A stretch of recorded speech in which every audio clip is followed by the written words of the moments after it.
नमस्कार। मैं हूं एडवोकेट अभिषेक बहुगुणा और आप देख रहे हैं द लीगल पहाड़ी। सरकार को अपने कानों को जमीन पर रखना चाहिए। आज यह तक कह डाला है देश की सर्वोच्च न्यायालय ने।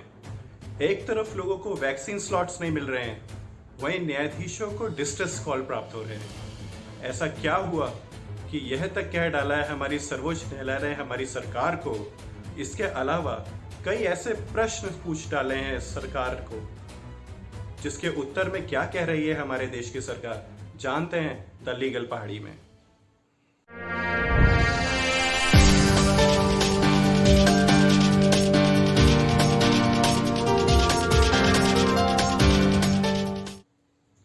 उच्चतम न्यायालय के justice D Y. Chandrachud, L. Nageswara Rao और एस. रविंद्र भट्ट की संयुक्त पीठ ने आज कोविड से संबंधित मुद्दों पर स्वतः संज्ञान लेते हुए सुनवाई की, जिसमें कोविड टीकाकरण का एक स्लॉट प्राप्त करने के लिए कोविन ऐप में पंजीकरण की अनिवार्य आवश्यकता पर गंभीर चिंता व्यक्त की, क्योंकि भारतीय आबादी का एक बड़ा वर्ग स्मार्टफोन और इंटरनेट की पहुंच से आज भी वंचित है।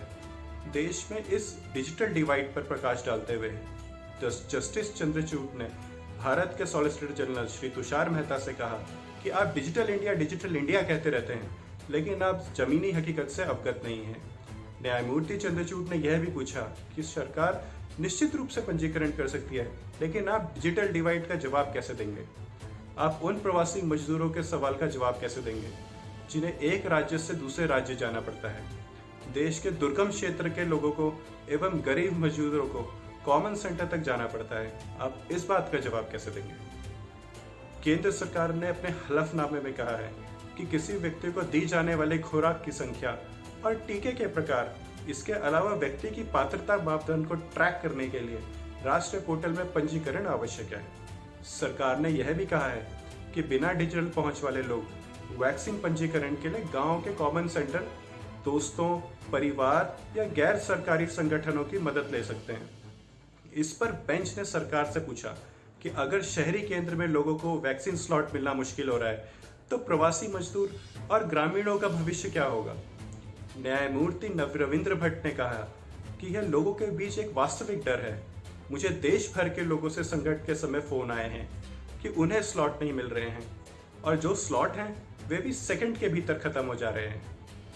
न्यायमूर्ति चंद्रचूड़ ने अपनी चिंता जताते हुए सरकार से पूछा कि डिजिटल डिवाइड के बारे में आप क्या कहोगे? सभी को कोविन पर पंजीकरण करना होगा। क्या ग्रामीण क्षेत्र के लोगों के लिए इस ऐप पर पंजीकरण शुरू करना वास्तविक रूप से संभव है?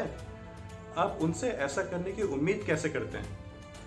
सुनवाई के दौरान जस्टिस चंद्रचूड़ ने सरकार से कहा कि यदि हम कहते हैं कि कोई समस्या है, तो हम सरकार से इस पर गौर करने की अपेक्षा करते हैं। भारत में डिजिटल साक्षरता पूर्ण से बहुत दूर है। मैं ई समिति का अध्यक्ष हूँ। मैंने उन समस्याओं को देखा है और इससे पीड़ित लोगों को देखा है। आपको लचीला होना पड़ेगा, सरकार के तंत्र को लचीला होना पड़ेगा और अपने कानों को जमीन पर रखना पड़ेगा, तभी सरकार समझ पाएगी उन लोगों की पीड़ा को, उन लोगों के दुखों को। न्यायाधीश ने सरकार से पूछा कि क्या उनके द्वारा बनाई गई पंजीकरण प्रक्रिया सुदूर गांव के लोगों के लिए वास्तव में व्यवहारिक है? दरअसल सरकार के द्वारा निर्धारित प्रक्रिया के अनुसार वैक्सीन आज भी गांव-गांव तक नहीं पहुंची है, जिस पर सॉलिसिटर जनरल यानी सरकार की तरफ से यह जवाब आया है कि सरकार ने कुछ ढील दी है और कुछ श्रेणियों में जनता की उनके कार्यस्थल में टीकाकरण और वॉकिंग पंजीकरण की अनुमति दी है। सरकार ने यह भी कहा है कि वह सभी सवालों के जवाब एक हलफनामे में अगली तारीख को जरूर देगा। इसके अलावा संघ के शीर्ष कानून अधिकारी ने यह भी कहा कि सरकार की नीति फिक्स नहीं थी, बल्कि स्थिति के हिसाब से लचीली थी। फिलहाल अदालत में सुनवाई को 2 सप्ताह के लिए स्थगित कर केंद्र से न्यायाधीशों द्वारा उठाई गई चिंताओं का जवाब देने के लिए कहा है।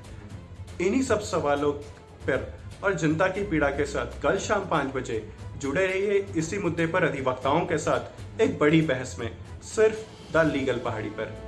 बहुत बहुत शुक्रिया, धन्यवाद।